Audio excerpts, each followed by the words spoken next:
E non vi sembri inutile il discorso che vi ho fatto nella clip precedente, riguardante le scoperte del Laocoonte e delle altre sculture classiche. Tanto più che queste scoperte diventano estremamente importanti proprio per l'evoluzione dell'arte, non solo di Michelangelo, ma di tutta l'arte del Rinascimento. Vi ripeto, lo stesso Raffaello supera la fase giovanile, potremmo dire, o della prima maturità che troviamo nella stanza della segnatura, la supera nella seconda stanza conosciuta come stanza di Diodoro, dove veramente, o stanza dove c'era messa di Bolsena, dove noi abbiamo anche per Raffaello una vigoria maggiore nelle figure, una idea che il corpo abbia una forza, abbia come si può dire, una ricchezza che fino a quel momento era ancora quasi astratta. Quando andrete, io vorrei tanto, quando andrete a vedere le stanze vaticane, oltre che la Sistina, vi accorgerete che c'è un passaggio cruciale anche in Raffaello, tra quella che è ad esempio la disputa del sacramento e quello che già si ravvisa nella scuola di Atene, dove le figure cominciano ad avere quella parvenza di corpo reale, che poi sarà tutta nella stanza successiva. È come, mi permetto di dire, è come se questi artisti, e parliamo di Michelangelo e di Raffaello perché sono quelli che più di tutti sono riusciti a incarnare in maniera quasi immediata queste novità, che questi artisti si fossero accorti che tutto quello che era per loro classico, in fondo non fosse altro che la distillazione di quello che era il classico, e che la scoperta di queste nuove opere, tra cui continuerò a ripeterlo, il Laocoonte, ma anche il Torso del Belvedere, che diventa una delle sculture più straordinarie e pensate, che la potete vedere ancora ai Musei Vaticani. È proprio un torso, perché gli manca la parte inferiore delle gambe, gli mancano le braccia, gli manca la testa. Probabilmente era la figura di un pugile seduto. Davanti a questo torso di bellezza così straordinaria, in un periodo come quello nel quale le sculture classiche venivano ricomposte, quindi venivano anche restaurate aggiungendo le parti che mancavano. Ecco, davanti al Torso del Belvedere Michelangelo dice che non si deve restaurare, cioè deve rimanere così. Quindi immaginatevi quale idea di perfezione anche nella manchevolezza dovesse esserci davanti a queste sculture, davanti alla novità di queste sculture, e di come per la prima volta probabilmente gli artisti del Rinascimento si trovassero davanti al classico immediato, cioè non mediato attraverso alcuni passaggi, attraverso diversi passaggi. Quindi la scoperta quasi quotidiana di sculture antiche fa in maniera che si arrivi a una percezione del classico molto differente da quella che era fino all'inizio, fin quasi alla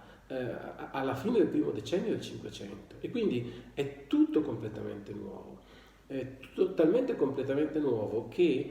addirittura il modo filosofico con cui lo si percepisce cambia. Cioè, immaginatevi,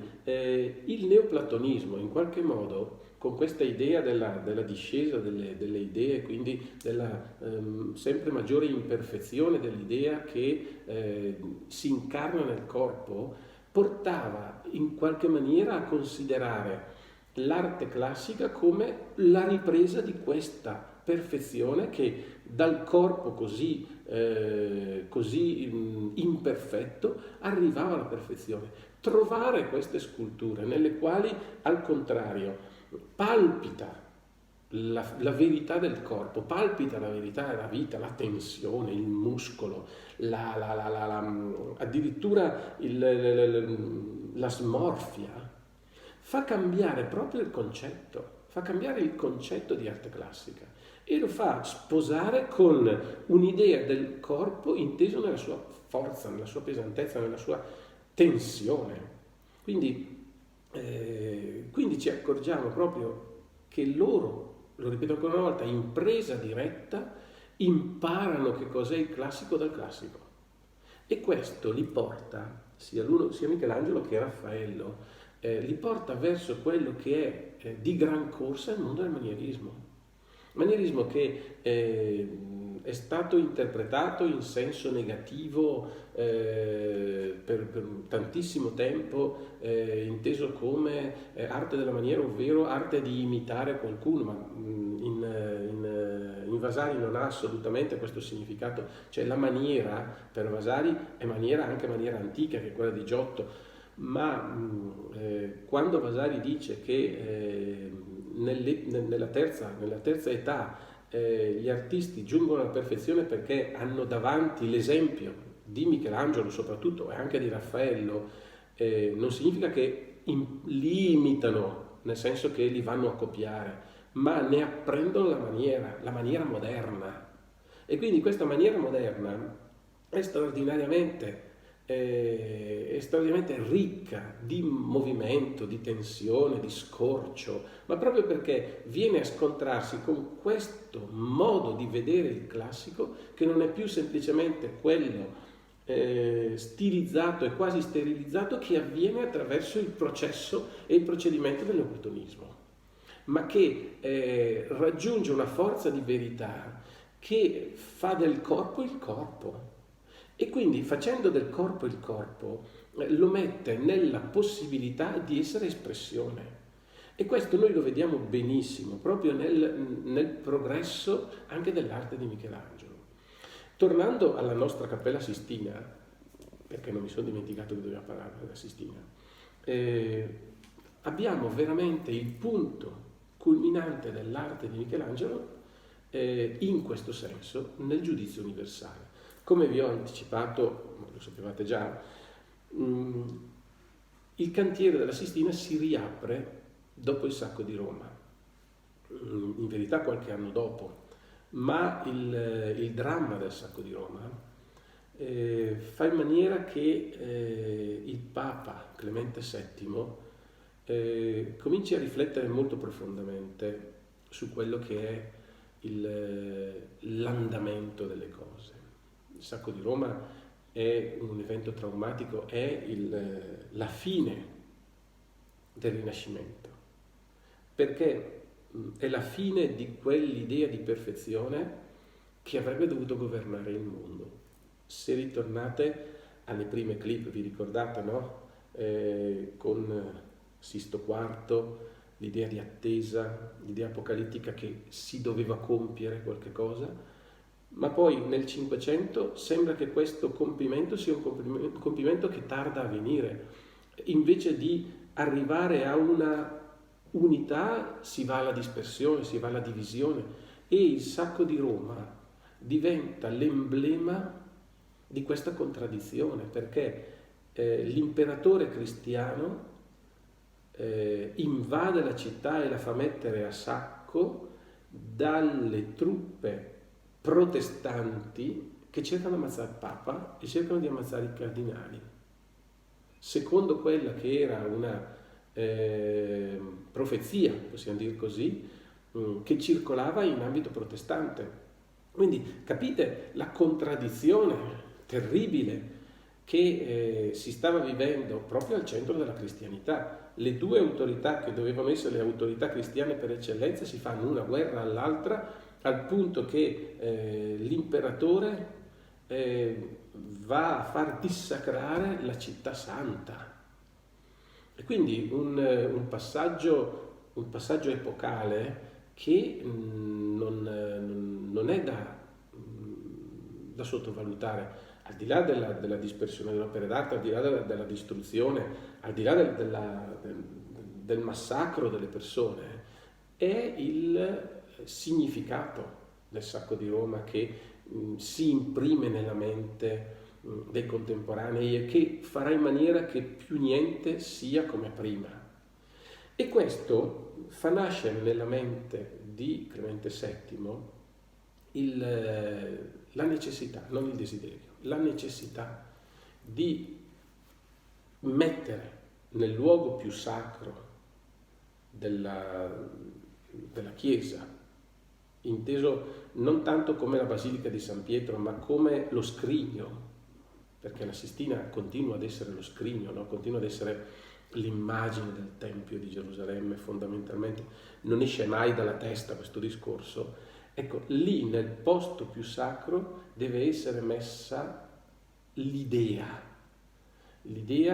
che il compimento non è compiuto. E allora fa realizzare, commissiona a Michelangelo il giudizio universale, che tra l'altro non viene realizzato come accadeva in antico nelle controfacciate, perché il giudizio universale veniva realizzato per lo più nella controfacciata, era il punto di uscita. Quindi nelle chiese antiche la decorazione vedeva il Cristo Pantocrator, ovvero il Cristo apocalittico, nell'abside, ma il fedele che assisteva alla messa vedeva il Cristo apocalittico durante la messa, perché è l'immagine di quel Cristo che continua ad essere presente nel sacrificio dell'altare, ma poi quando girava le spalle e usciva vedeva qual era il suo destino, cioè era il destino del giudizio,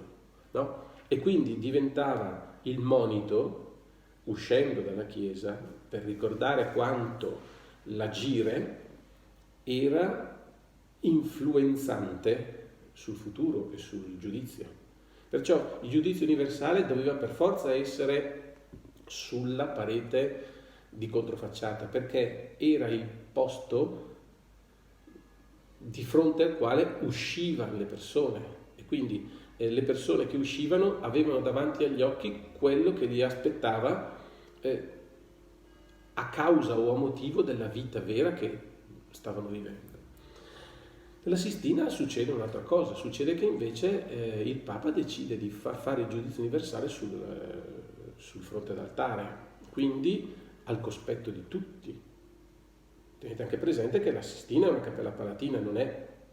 la cappella dove entra il popolo, entra e esce, e quando uno esce dalla porta principale della Sistina va nei palazzi vaticani. Quindi il significato della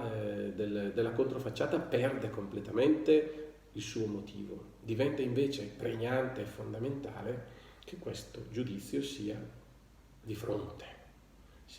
a tutti, e quindi in qualche modo distrugge quell'elemento perfetto che era la Sistina fino a quel momento, la Sistina che aveva avuto il suo compimento nella volta, come vi ho raccontato, come vi ho spiegato dal punto di vista iconografico, e distruggendo tutto quello che si trovava nella parete di fondo dove si trova l'altare, fa realizzare a Michelangelo questo spettacolo che è il giudizio universale. Clemente VII non vede il giudizio finito perché muore chiaramente, e al suo posto Papa Paolo III Farnese fa concludere a Michelangelo il giudizio, il quale Michelangelo ci mette diversi anni per realizzarlo, ma realizza fondamentalmente l'antitesi della volta. Se vi ricordate, vi ho detto che la volta ha una struttura architettonica alla quale noi non facciamo quasi caso, perché siamo colpiti dalla forza delle figure. Però questa struttura è una struttura che serve a legare il tutto, ma serve a legare il tutto per dare al tutto un ordine. Siamo ancora nell'ordine del primo Rinascimento, no? La ricerca di dare consistenza al tutto attraverso un sistema di ordine. Ecco, nel giudizio universale Michelangelo rinuncia a qualsiasi realtà architettonica. Voi mi potete dire che tutti i giudizi universali fondamentalmente non hanno una struttura architettonica, è vero, però se voi vedete il giudizio universale di Michelangelo, fondamentalmente questa rinuncia a una dimensione architettonica diventa una rinuncia anche all'equilibrio, cioè una rinuncia a quello che potrebbe essere una dimensione equilibrata delle figure. Voi prendete il giudizio universale di Giotto, ad esempio, vi accorgete che Giotto costruisce un'architettura delle figure. In Michelangelo noi abbiamo invece questo costruirsi delle figure, questo muoversi delle figure, perché il movimento del giudizio universale di Michelangelo ed è anche qui straordinariamente geniale, avviene tutto proprio sulla base del movimento delle mani del Cristo, e quindi si crea questa sorta di vortice che muove le figure e le muove qualcuna per salire, qualcuna per scendere, e quindi non è come nei giudizi universali precedenti nei quali ci sono le figure di quelli beati che stanno da una parte e quelli dannati che andranno all'inferno. C'è proprio il momento, c'è la risurrezione della carne, ci sono i beati che vengono portati verso l'alto, ci sono gli angeli che buttano verso l'inferno i dannati, e quindi è una grande tensione, un grande movimento. E questo fa in maniera che non esista e che venga negata una architettura. L'unica architettura possibile è l'architettura del movimento, e l'unica architettura assolutamente possibile è il corpo. Voi non vi domandate perché quando dopo il Concilio di Trento ci fu la crisi riguardo al giudizio universale e per poco non venne distrutto perché considerato immorale, non ci fu nessun tipo di idea di distruggere anche la volta. Eppure ci sono nudi nella volta come ci sono nudi nel giudizio, e quindi di per sé se non andavano bene i nudi nel giudizio, non andavano bene i nudi nemmeno nella volta. La differenza è fondamentale. I nudi nella volta sono percepiti e visti come nudi simbolici, vengono visti non nella forza della loro carne, e invece il giudizio universale ha un impatto fisico, un impatto carnale, un impatto di realtà, un impatto di tensione che a tutti gli effetti mostra quel che è, cioè lì ci si trova veramente davanti non più al corpo portato verso la sua sublimazione, ma è il corpo che viene messo a giudizio. E quindi questo corpo messo a giudizio è un corpo che mostra tutte le sue problematiche, che mostra tutti i suoi problemi, che mostra tutta la sua forza, la sua violenza, se volete dire così. È messo davanti in una maniera così spietata che chiaramente non poteva che creare delle difficoltà, non poteva che fare in maniera che quelli che si trovavano davanti a questo giudizio vedevano il corpo vero, non vedevano semplicemente il corpo dipinto, e è questo che crea il problema del giudizio universale, e quindi la necessità di coprire, la necessità di imbraghettare tutto il resto, perché è il corpo così reale che ti mette davanti al corpo reale. E questo deriva dal fatto che l'arte di Michelangelo è un'arte che è diventata via via l'arte del Rinascimento vero e completo, non più del primo Rinascimento, ma neanche del Rinascimento d'oro, ma del Rinascimento completo, quello che poi viene chiamato anche manierismo, no? È l'epoca nella quale ci si trova davanti e si fanno i conti con il corpo reale, si fanno i conti con la pesantezza reale, quindi con la contraddizione della figura. Ma tutto questo viene fuori continuo a ripeterlo, viene fuori dall'essersi messi davanti all'arte classica non più secondo quei criteri di rimeditazione culturale, ma davanti all'arte classica intesa com'è. La scoperta dell'arte classica come tensione del corpo fa in maniera che si arrivi a questo discorso di tensione che fa diventare la figura così reale da diventare perfino scomoda.